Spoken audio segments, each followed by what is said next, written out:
మొట్టమొదటి విషబీజము అపవాది హవ్వ మనసులో నాటింది ఏంటో తెలుసా? డౌట్, అనుమానమే.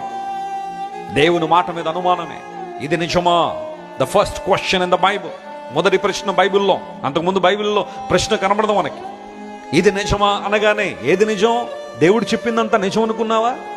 బైబిల్లో రాయబడిందంతా నిజం అనుకున్నావా? ప్రవక్తలు చెప్పిందంతా నిజం అనుకున్నావా? నూతన నిబంధన గ్రంథకర్తలు సువార్తికులు రాసిందంతా నిజం అనుకున్నావా అని చాలా మంది రకరకాలుగా మాట్లాడే వాళ్ళు ఈనాటికి బయలుదేరుతున్నారు. కానీ నీ హృదయం అంతా దేవుని వాక్యం మీద నమ్మకంతో నింపుకోవాలి. Whatever you read in the scripture, that's truth.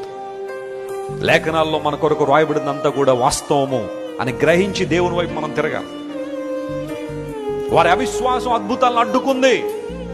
కానీ ఎవరైతే యేసయ్య దగ్గరికి విశ్వాసంతో వచ్చారో వారు ఎటువంటి వ్యాధిగ్రస్తులైన దేవుడు వారిని ఏం చేశారు చెప్పండి? స్వస్థపరిచారు విశ్వాసము ద్వారా.